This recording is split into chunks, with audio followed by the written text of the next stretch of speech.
Because the TV production office was in a building on a side street in West Hollywood, across from the local unemployment office, all kinds of characters were to be found wandering around the area.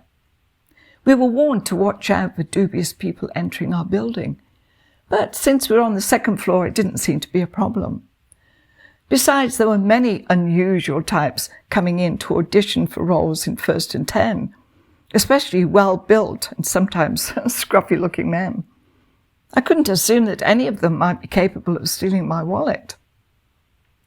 I looked up and down the corridor for the man I gave water to, let's call him the robber, and of course, he was no longer in the production office. So I raced like a crazy person down the front stairs leading to the street, looking for him. He was nowhere in sight. There were also stairs leading to the back of the building, with no exit since the door had been blocked off. As I tentatively made my way down those stairs, the robber was on his way up. I saw my red leather wallet tucked into the front of his trousers. "You stole my wallet!" I yelled. "Give it back!" I think the robber was a little taken aback by my confrontation as he meekly handed over my wallet. "Why did you do that? I was nice to you. I gave you water," I said. "I haven't got work, and my kids are starving," the robber explained. "Well, why didn't you say that before?" I said. I then opened my wallet, pulled out a $20 note, and gave it to him. He quickly made a dash down the front stairs and out the door.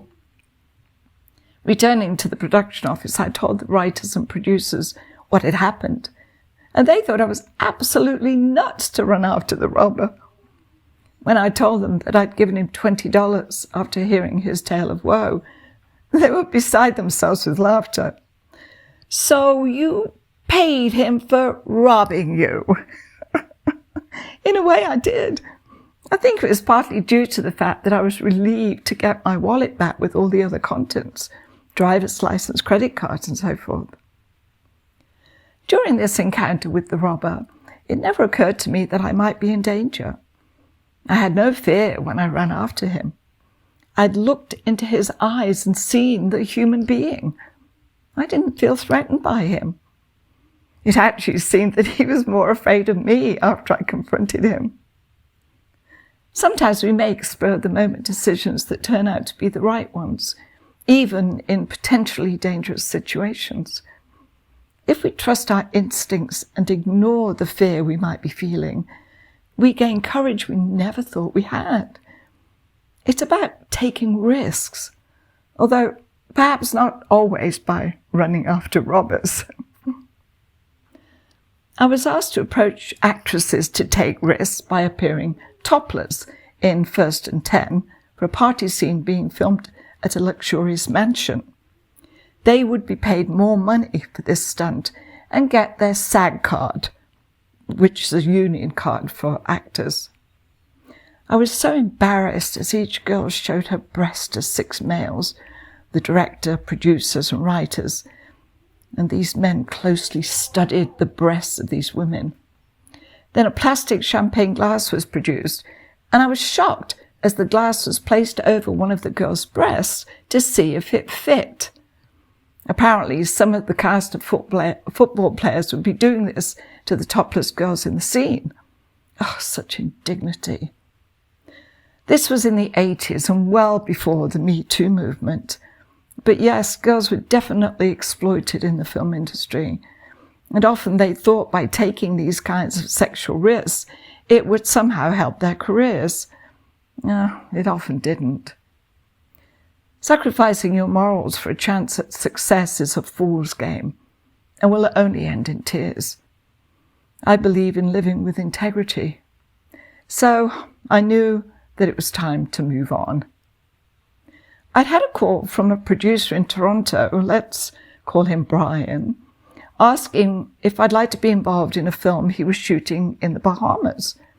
It would mean spending a couple of weeks in Toronto in December, but another 3 weeks in Freeport, Bahamas, which was very appealing. It was an independent film, and the producer had raised funds from everyone and everybody to make it.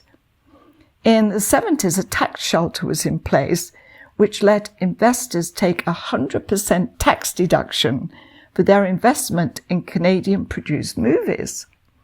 Consequently, individuals such as lawyers, dentists, shopkeepers, every Tom, Dick and Harry could invest as much as they wanted, knowing their money would be recouped.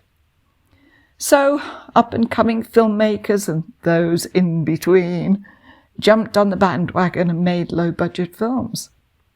Unfortunately, many of these films were of questionable quality, and some were frankly unwatchable.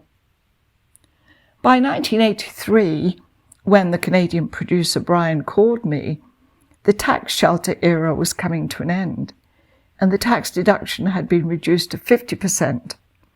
However, this was still a good investment, and since Brian said he had the funds in place, he was anxious to go ahead, and especially before the end of the year.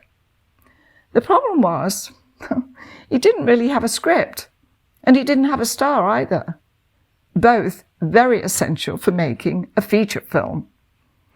I approached a Canadian friend of mine, Fresnel Silva, who lived in LA, and had just won an Emmy for writing an episode of The Carol Burnett Show.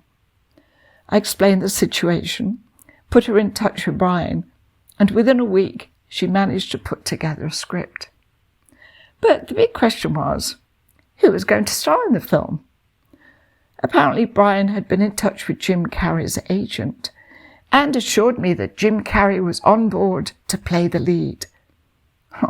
I knew this couldn't be true, and that Brian was dreaming, because no reputable agent would commit their client to a film that didn't have a script, especially a low-budget film, which equaled low salary.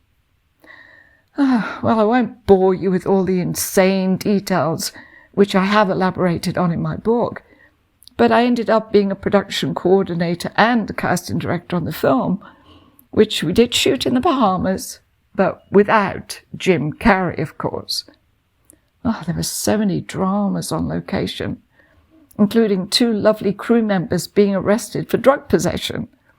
It turns out that the drugs had been hidden in their camera equipment by a local drug dealer, and was all part of a sophisticated scam between these dealers and the authorities. It cost the production several $1,000s to get the men released, which was all part of their plan. Then there were Toronto investors insisting on playing roles in the film, and then failing to turn up because the call time was too early. It was a nightmare. I got a nice tan, though. Following my entree into the disastrous world of low-budget filmmaking, I was relieved when Barry Levinson returned to Los Angeles after directing young Sherlock Holmes in England, and I began working with him in his home office in Malibu. My 25-minute commute each day from Santa Monica along the Pacific Coast Highway was ocean views and sunshine all the way. It was wonderful. Barry's house was large and quite modern, with lots of large windows overlooking the ocean. It was very peaceful, seeing and hearing the waves lapping against the Malibu shore. Sean Penn's family home was next door, and when he married Madonna at a house on the bluffs of Malibu a short distance away, the peacefulness was soon disturbed by paparazzi in several helicopters. Along with Barry's teenage stepson and daughter, I peeked through the fence before Madonna and Sean left the house to get married, and got a glimpse of them both smoking cigarettes in the backyard, while 2 huge bodyguards stood by. While Barry was busy editing young Sherlock Holmes down the hall from the cosy living room, which was my office, I carried out the usual assistant jobs, answering phones, typing letters, making cups of herbal tea, running errands. I also read screenplays Barry had been sent by his agent with a view to directing, and I gave him feedback. There weren't too many good ones, but when I read Fatal Attraction, I recommended it to Barry, who decided it wasn't for him. I told him Someone's going to make it, and it's going to be a big hit. Well, we know how that turned out. There's a quote by screenwriter William Goldman often used in Hollywood. Nobody knows anything. Not one person in the entire motion picture field knows for certain what's going to work. Every time out, it's a guess. And if you're lucky, an educated one. That's what he said. I believe that's the same with any business or new venture. When you have a passion and belief in something, no matter what it is, it's often just a matter of luck if you succeed. But the most important thing is to follow that passion, put in the work, and never give up. Next time, working at Steven Spielberg's Amblin, and advice from Mel Brooks. Thanks for listening.